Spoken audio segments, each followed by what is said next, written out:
Welcome to the second episode of Gen X Gon' Give It To You. I created this show for us and Gen X lovers.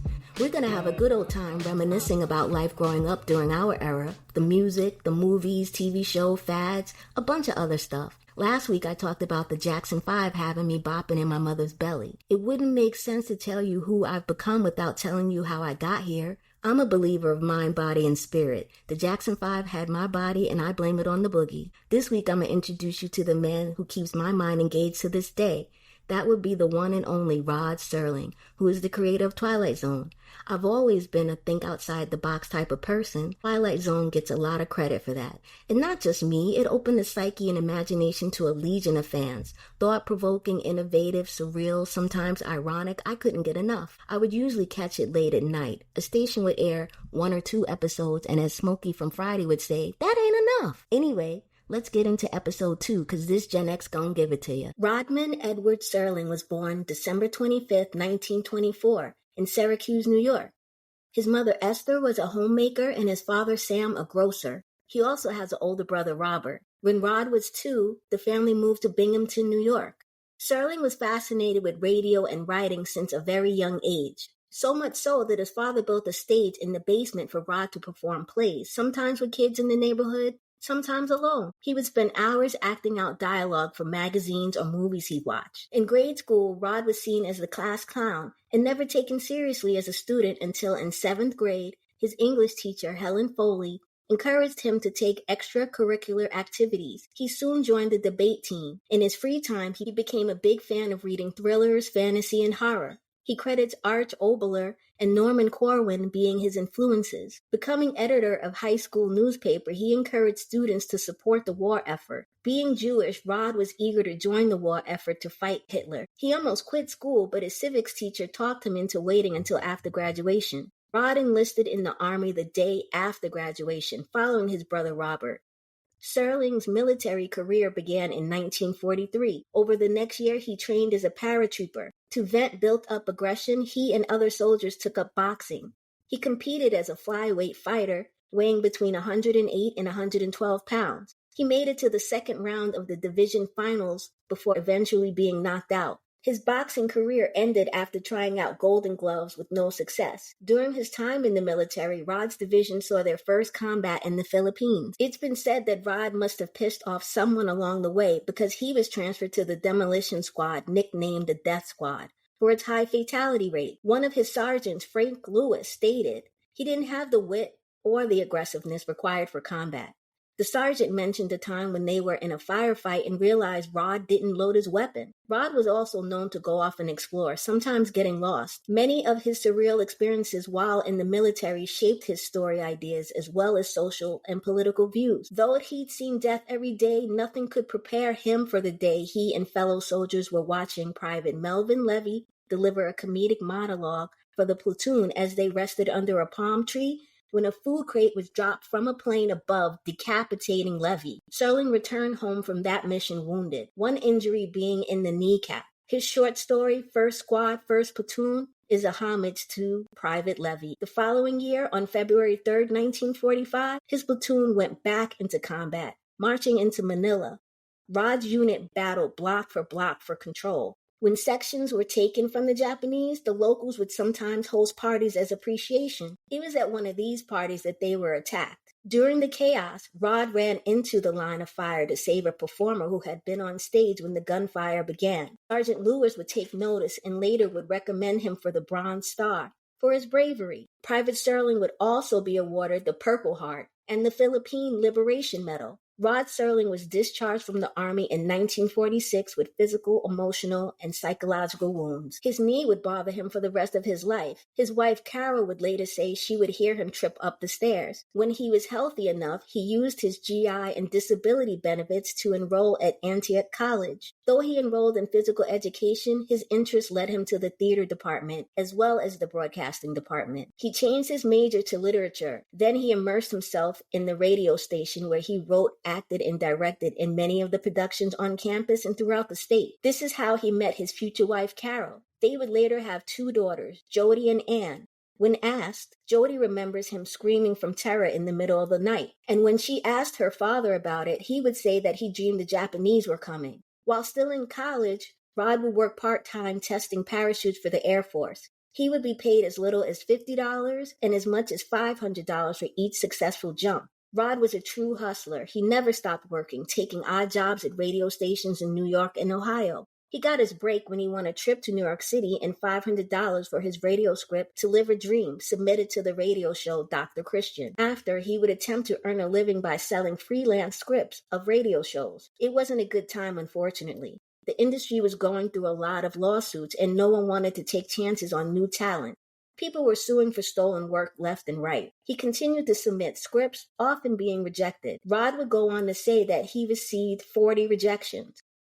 In 1950, Serling hired an agent by the name of Blanche Gaines. His radio scripts were still often rejected, so he would rewrite them for TV, submitting them to different stations. Eventually, his scripts started to sell. It was in 1955 that things would take a complete turn. He wrote a script for Kraft Television Theater called Patterns, which was a live broadcast show. It was a huge success, with New York Times critic Jack Gould saying, "Mr. Serling's work is a creative triumph." His phone never stopped ringing after that. He was offered permanent jobs, requests for plays, novels, radio and TV scripts. Requiem for a Heavyweight, written for Playhouse 90 in 1956, was another hit. By 1957, times were changing. Shows that normally aired live in New York were now being taped in California, so Rod and his family moved to the West Coast. As he continued to write scripts like Noon on Doomsday, or A Town Has Turned to Dusk, or Judgment at Nuremberg, which focused on social issues and injustice, he started getting pushback from corporate sponsors. When he mentioned in a radio interview that teleplay Noon on Doomsday, a story about a Jewish pawnbroker, which was inspired by the events that led to the murder of Emmett Till, advertisers and network demanded significant changes. The location changed from being set in the South to it being set in New England, and refocused the victim being an unknown foreigner. For Judgment at Nuremberg, a film aimed at shedding light on Nazi war crimes, corporate censorship stepped in again.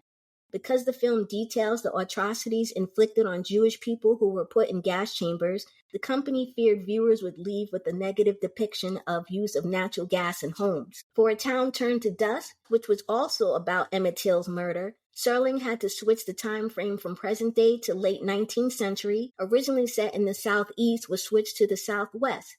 The victim now Mexican instead of African American. One other change was what became of the sheriff at the end. Prudential Insurance Company, the sponsor, didn't approve and demanded it be changed. Serling was over the politics. He knew he'd have to figure out a way to get his social commentary out to the audience while not ruffling the feathers of sponsors and executives.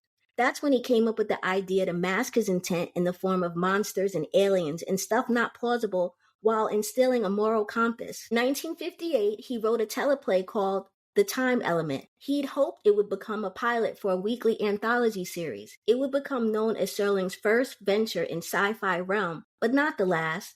The Time Element would be purchased by CBS, but it would be shelved indefinitely. Then one day, an up-and-coming producer, Burt Reynolds, was looking through the studio vault and found the script. He knew Serling's story would be a hit on a show he was producing for Westinghouse Desilu Playhouse. In November 1958, Desi Arnaz introduced the Time Element to a live studio audience. It was an instant hit. Critic Jack Gould again praised Serling by writing, "The humor and sincerity of Mr. Serling's dialogue made the Time Element consistently entertaining." Burt Reynolds received over 6,000 letters wanting more stories. CBS approached Rod with an interest in producing The Twilight Zone. Out of 156 episodes, Rod would executive produce 36 of them under his production company, Cayuga Productions. The production company would produce the entire run of The Twilight Zone. Bernard Herrmann composed the Twilight Zone theme for season 1, and Marius Constant for the remaining seasons. On October 2nd, 1959, the pilot episode Where Is Everybody premiered. Though it wasn't a ratings hit, Where Is Everybody did impress critics at New York Times, who said, Serling proved that science cannot foretell what may be the effect of total isolation on a human being.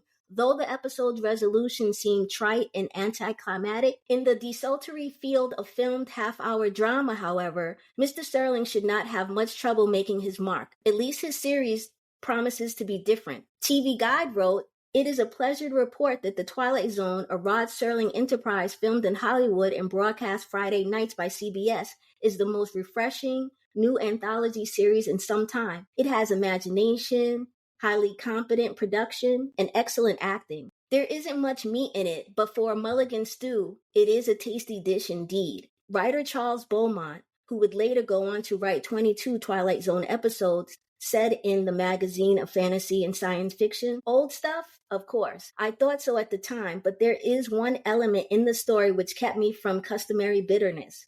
The element was quality. Quality shown on every page. During its run, The Twilight Zone would go on to help launch and further establish the careers of many actors such as Burt Reynolds in Season 4, Episode 18, The Bard, Robert Redford in Season 3, Episode 16, Nothing in the Dark, Roddy McDowall in Season 1, Episode 25, People Are Alike All Over, Cloris Leachman in Season 3, Episode 8, It's a Good Life, which happens to be my ultimate favorite.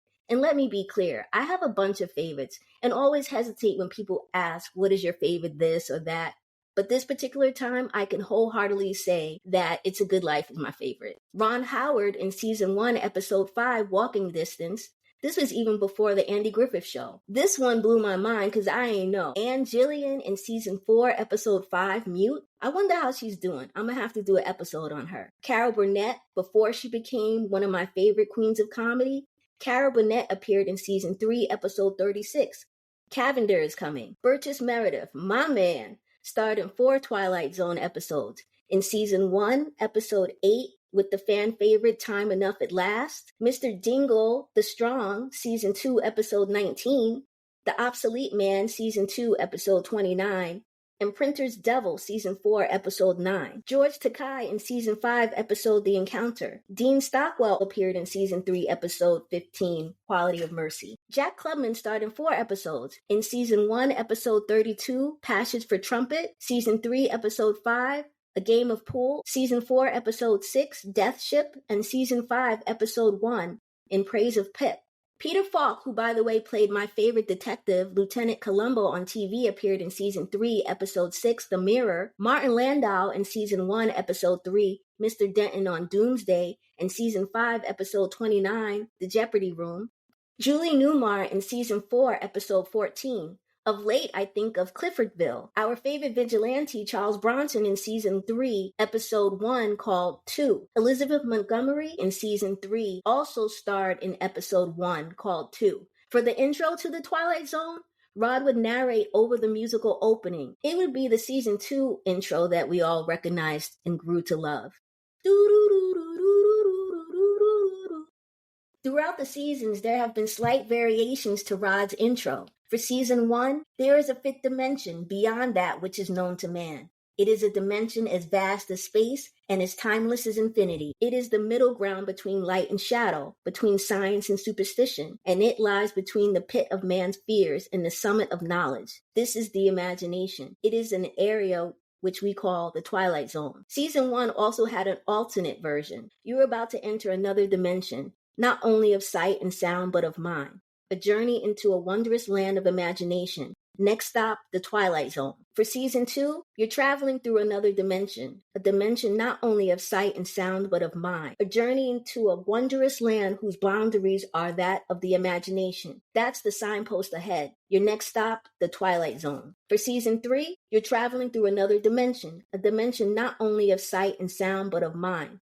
A journey into wondrous land of imagination. Next stop, the Twilight Zone. Season 4 and 5 had the same intro. You unlock this door with the key of imagination. Beyond it is another dimension, a dimension of sound, a dimension of sight, a dimension of mind. You're moving into a land of both shadow and substance, of things and ideas. You've crossed over into the Twilight Zone. The Twilight Zone would last 5 seasons, with Rod writing or adapting 92 of the 156 episodes. Though it would end after 5 seasons, the Twilight Zone would be canceled briefly in its 4th season. The story goes that they were unable to find a sponsor for the show, so it was taken off the fall lineup by TV and film executive James T. Aubrey. He wasn't a fan of the show, so it was a perfect opportunity to replace it with a comedy series called Fair Exchange. However, the ratings weren't good enough to remain on air. Wah, wah. So Serling was offered his time slot back with a significant change. Instead of the normal half hour, it would now be an hour,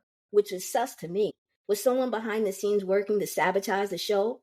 Rod and Aubrey were constantly beefing, so it makes sense. How could he and other execs not see the creative genius? It was a different time with progressive thoughts being controlled at every turn. Rod expressed being exhausted. He had been writing nonstop.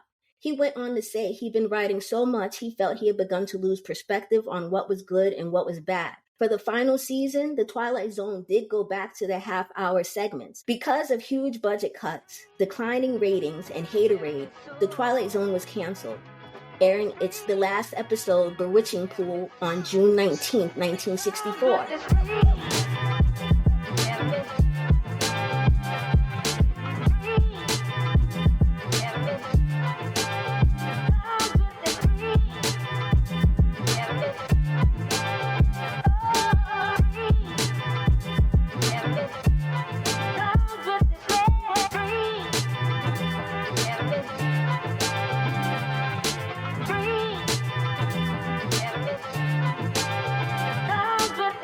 While researching for this episode, I discovered many little-known facts.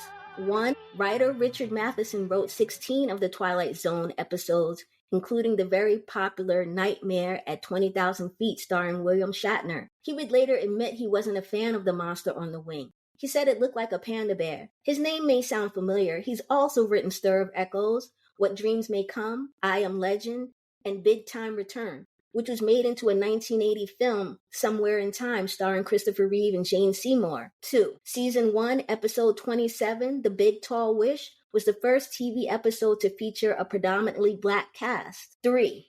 Writer Charles Beaumont would die early in his career at age 38, never officially being diagnosed. Some theorized spinal meningitis, Alzheimer's, or bromo-seltzer poisoning. Bromo-seltzer was an antacid to relieve pain occurring together with heartburn, upset stomach, or acid indigestion. It originally contained sodium bromide and acetinolide, which is toxic. It is said he looked 95 years old. His death is similar to the fate of one of the characters in Season 1, Episode 24, that he wrote titled Long Live Walter Jameson. 4. In Season 2, Episode 25, The Silence, actor Franchot Tone didn't show up to set one day. The studio would learn that he was in an accident, where half his face was scraped completely raw. There's a couple of versions of what happened. Some say he was in a fight over a woman. Some say he fell. Because much of the filming of key scenes had been shot, Tone couldn't be replaced. Rod, being Rod, said, "So be it. Come on in, Franch, and we'll shoot the other side of your face," which we did. So when you watch The Silence, keep in mind the scenes in the basement are filmed with only Tone's profile intentionally, which adds to the mindfuck in this story. It is also one of the few episodes that has no fantasy or sci-fi elements. 5. Many of the props and wardrobe were used from Forbidden Planet to help with the budget. The flying saucer in Season 3, Episode 24, To Serve Man, and Season 4, Episode 6, Death Ship. Wardrobe was used in Season 1, Episode 22, The Monsters Are Due on Maple Street. Robbie the Robot from Forbidden Planet appeared in Season 5, Episode 8, Uncle Simon. And again, Season 5, Episode 33, The Brain Center at Whipple's, with subtle changes to Robbie's face. 6. CBS wanted Orson Welles to narrate The Twilight Zone. Rob wasn't feeling it, though. He actually wanted actor Richard Egan as narrator because of his rich, deep voice. Serling said, "It's Richard Egan or no one. It's Richard Egan or I'll do it myself." Because of contractual obligations, Egan was unable to. And lucky for us, Orson Welles was asking for too much money. 7. In 1969, Serling wrote a TV show called The New People. It was about a group of people whose plane crashes on a mysterious island. Though it didn't last long, it definitely made an impression on J.J. Abrams, creator, director, writer, executive producer of Lost, who's mentioned many times of being a fan. 8. Netflix's show The Uglies is inspired by Season 2, Episode 6, Eye of the Beholder. 9. There's an urban legend that one of Rod's daughters was murdered in a home in Hollywood. Anne and Jody are alive and well. 10. Rod appeared in TV commercials for companies like Genesee Beer, Famous Writers School, a floor wax commercial, along with many others, as well as voiceover work. The Twilight Zone spawned 3 reboots and a movie. We'll talk about the movie later on in this episode. The first reboot was in 1985, which lasted 3 seasons, with 65 episodes hosted by Charles Aidman, followed by Robin Ward for 1 season. The intro was performed by the Grateful Dead. The second reboot was in 2002. It lasted one season with 43 episodes hosted by Forrest Whitaker. The intro was composed by Mark Snow. His name may sound familiar because he's also composed music for Starsky and Hutch, Heart to Heart, T.J. Hooker, Cagney and Lacey, The Love Boat, Pee-wee's Playhouse, The X-Files, and hundreds more. The third reboot was in 2019. It lasted 2 seasons with 20 episodes hosted by Jordan Peele. The original theme music was composed by Marius Constant, with Brandon Roberts and Marco Beltrami contributing to the revised music score. You may also recognize Marco Beltrami's name for his work on Scream, The Faculty, Joyride, Resident Evil, Blade 2, iRobot, Logan, A Quiet Place, and over 100 more. The Twilight Zone would not be the last we would see of Rod Serling on television. After its cancellation in 1964, Rod created a Western series which aired in September 1965 called The Loner. I was today's old when I found that out, y'all. It starred Lloyd Bridges, a Union cavalry captain in search of a new life after the Civil War. Serling stated that he wanted a mature, adult Western, different from the Westerns on TV at the time. Each episode finds the main character, William Colton, who meets up with various people and situations. It had guest stars such as James Whitmore, Bruce Dern, Leslie Nielsen, his kids Cindy and Beau Bridges, and the unforgettable Burgess Meredith, who I will be dedicating an episode to in the future. Unfortunately, The Loner may have been too realistic for some because it only lasted one season with 26 episodes, being canceled March 12, 1966. However, have no fear. Rod Serling would make a comeback November 1969 with the made-for-TV movie Night Gallery. It consisted of 3 stories written by Rod. The movie/pilot episode featured a star-studded cast including Tom Bosley, Larry Hagman, Roddy McDowall, Joan Crawford in one of her final performances, and the Ossie Davis. It was then picked up and added as an anthology series on NBC December 16, 1970. Similar to the Twilight Zone, Rod again introduced each segment, this time in an art gallery, where he would unveil macabre portraits that would come to life and unfold into the evening's tale, which would often lead up to a gruesome or horrific, unexpected ending. Some of the stories used were from well-known authors like Edgar Allan Poe and H.P. Lovecraft. During its 3-season run, we would see familiar faces such as Patty Duke, Cesar Romero, Clint Howard, Lindsay Wagner, Sally Field, Vincent Price, Bill Bixby, Johnny Brown, Bookman from Good Times, and my man, Burgess Meredith. When I saw David Carradine calmly strumming a guitar in an episode titled The Phantom Farmhouse, I couldn't help but think of the scene in Kill Bill Volume 2 when he's waiting outside the church for Kiddo playing a flute right before the Two Pines massacre. He has a certain calmness that persuades you to ignore your gut instinct. Of course, I'll be doing an episode on Kill Bill and its vast array of characters in another episode. Night Gallery also introduced us to Steven Spielberg in his directorial debut in the episode of the pilot titled Eyes. Having written 35 of the 98 episodes, Serling again felt hindered by lack of creative control. For season 2, producer Jack Laird joined the show. Jack Laird and Rod frequently clashed. Neither liked each other's work. Laird was taking the show in a different direction. The show began using blackout comedy sketches. Laird, who wrote most of them, would still use otherworldly characters, but in comical situations. Serling couldn't understand why he would disrupt the tone of the episode by injecting comedy, expecting the viewer to jump back to horror mode a minute or two later. Rod became disillusioned with the show, and by the end of the season, asked to have his name removed. He offered to continue hosting, but no longer wanted his name on it. NBC knew he was the main attraction, so wouldn't comply. He was forced into season 3, with NBC asking for no more Twilight Zone-esque stories.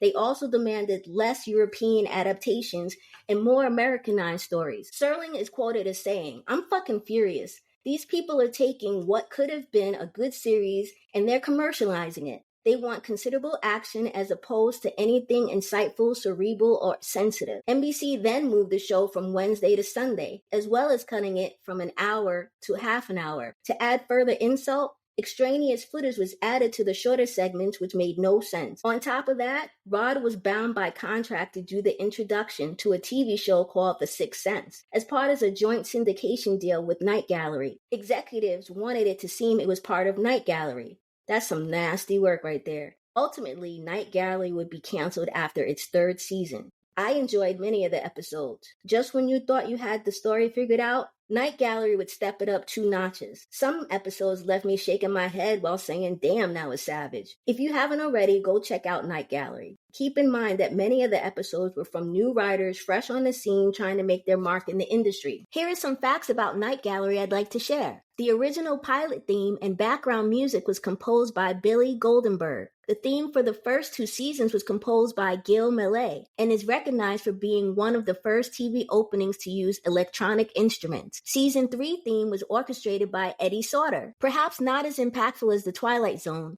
Night Gallery's legacy can be found in The Simpsons, where the introduction is parodied by Bart in the 4th annual Treehouse of Horror special in 1993. In 1995, Tiny Toons parodied Night Gallery in an episode titled Night Ghoulery. It would be the first animated series executive produced by Steven Spielberg. In 2023, Entertainment Weekly named Night Gallery number 7 on their 21 Best Horror Anthology Series Ever.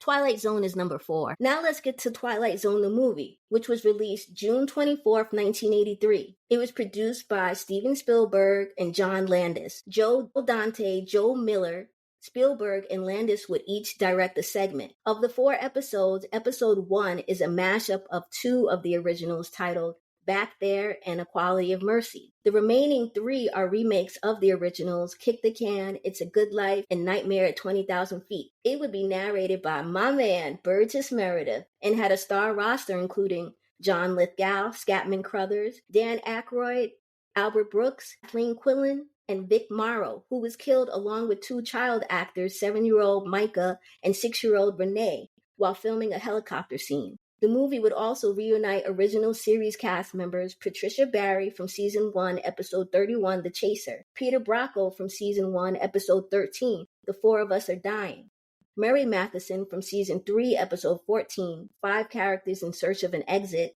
Kevin McCarthy in Season 1, Episode 24, Long Live Walter Jameson, William Shallard in Season 1, Episode 33, Mr. Beavis. Bill Mumy returns in a minor role in a remake of the episode that would make him a child star in Season 3, Episode 8, It's a Good Life, my fave.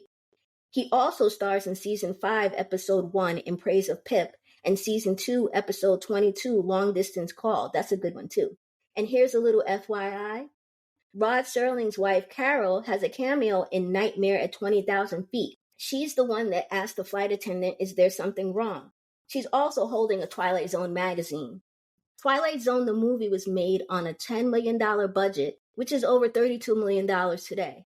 It would go on to earn $42 million at the box office, which is over $132 million today. I recently rewatched Twilight Zone the movie as I did the series. I won't say it's as good, but it was definitely fun and certainly ignited the nostalgia of my childhood. I encourage my Gen X fam to reintroduce yourselves or newbies young and old to see what the hype is all about. As you've noticed, I don't go into detail on any of the episodes. One reason being, I want you to go in blind with no preconceived notions.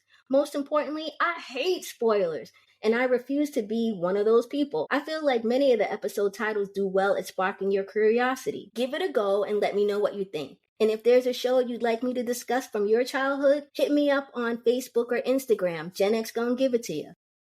I don't want to leave y'all hanging with no suggestions, so here's a list of the top 25 episodes of The Twilight Zone according to Screen Rant. Number 25, A Game of Pool, appears in Season 3, Episode 5. Number 24, And When the Sky Was Opened, Season 1, Episode 11. Number 23, Mirror Image, Season 1, Episode 21. That's a good one. Number 22, The Midnight Sun, Season 3, Episode 10. Another goodie. Number 21, Little Girl Lost, Season 3, Episode 26. Number 20, Nightmare as a Child, Season 1, Episode 29. I really like that one. I like this one coming up too. Number 19, The After Hours, Season 1, Episode 34. Number 18, A Stop at Willoughby, Season 1, Episode 30. Number 17 is a really good one too. The Hitchhiker, Season 1, Episode 16. Number 16, 22, Season 2, Episode 17. Number 15, 5 Characters in Search of an Exit, Season 3, Episode 14. Number 14, The Invaders, Season 2, Episode 15. Number 13, The Shelter, Season 3, Episode 3. That's a good one too. Number 12, Death's Head Revisited, Season 3, Episode 9. Number 11, Walking Distance, Season 1, Episode 5. Number 10, Will a Real Martian Please Stand Up? Another one of my favorites. That's going to be in Season 2, Episode 26. Season 2, Episode 28. Number 9, It's a Good Life. I think it should be farther up on there, but whatever. Season 3, Episode 8. Number 8, The Big Tall Wish. Season 1, Episode 27. Number 7, The Masks. Season 5, Episode 25. Number 6, Living Doll, Season 5, Episode 6. Number 5, Time Enough at Last. That's Season 1, Episode 8. Number 4, To Serve Man, Season 3, Episode 24. This is a really good one, too. Number 3, Eye of the Beholder, Season 2, Episode 6. And voted number 1 for the best Twilight Zone episode is Nightmare at 20,000 Feet. Season 5, Episode 3. So, y'all let me know what you think, and we'll discuss it. In my research, I also found movies inspired by the Twilight Zone. The Mist, from the episode The Monsters Are Due on Maple Street. Us is a remake of Mirror Image. Blazing Saddles is a remake on Mr. Denton on Doomsday. Poltergeist was inspired by Little Girl Lost. Child's Play was inspired by Living Doll, Talkie Tina. The movie Cube was inspired by 5 characters in search of an exit. The Box was inspired by Button Button. In the 1986 revival of The Twilight Zone, Grandma, a short story by Stephen King, was turned into a film, Mercy, in 2014. Now let's get into Rod later in his career. By 1975, Rod had pretty much let go of his career in the industry. It had taken a back seat to his teaching creative writing at Ithaca College in upstate New York that began in 1967. It made him much more happy. In his earlier years in Hollywood, he once told New York Times, "There was a time when I wanted to reform television. Now I accept it for what it is. As long as I don't write beneath myself or pander my work, I'm not doing a disservice." Serling didn't think his work would have an impact on society. Little did he know in the years to follow there would be reboots, a movie, a bunch of podcasts paying homage. The Sci-Fi Channel constantly airs marathons, which reminds me, Excuse me, Sci-Fi. But on December 6, 2018, Hollywood Reporter wrote an article that you were developing an updated take on Night Gallery. I also read similar in comicbook.com. Mike Floorwalker published an updated article February 17, 2023 for looper.com stating it was still in development. What's the holdup? Let's get this popping. In May 1975, Rod had a heart attack while on the treadmill. He spent 2 weeks in the hospital, then was sent home. 2 weeks later, he would suffer another heart attack. Doctors concluded the only choice would be to perform open heart surgery. During the procedure, he suffered another heart attack, dying 2 days later on June 26. Rod Serling was 50 years old. His constant stress and chain smoking between 3 to 4 packs of cigarettes a day would be the blame. It should be noted that his father also died at age 52 from a heart attack. I wish Rod Serling would have been around to see the impact he has made on millions of people, and I'm certain the generations to come. Thank you, Rod Serling. Rod Serling is the most honored writer in television history, winning 6 Emmy Awards, a Golden Globe, 3 Hugo Awards, which is an annual literary award for best science fiction or fantasy work, 3 Writer Guild Awards, 2 Sylvania Awards. This award was given out by TV manufacturer Sylvania for various categories in the entertainment industry. It was seen as just as prestigious as an Emmy. The Sylvania Award was created in 1951 and ended in 1959 when Sylvania merged with General Telephone to form General Telephone and Electronics, GTE. Rod Serling also won a Peabody Award, a Directors Guild Award, a Producers Guild Award, a Television Writers Award, along with a bunch of others. 1985, he was inducted into the Television Hall of Fame. June 26, 1985 was declared Rod Serling Day in his hometown, Binghamton. He received his star on the Hollywood Walk of Fame October 7, 1988. Writers Guild America voted The Twilight Zone the 3rd best TV show ever. A scholarship was set up in his name to a Binghamton High School student beginning in 2016.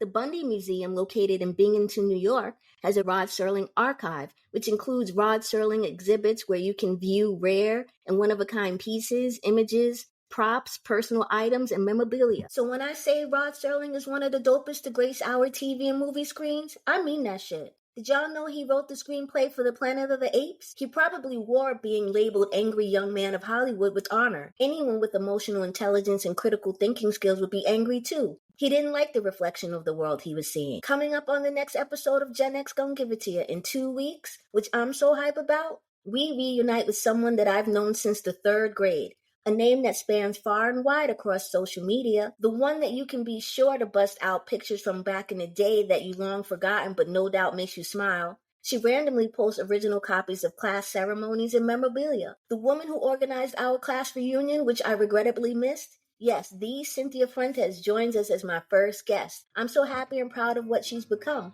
But I'll let her tell y'all for herself. Be sure to tell everyone to subscribe. Let the block party begin, because these Gen X's are gonna give it to you.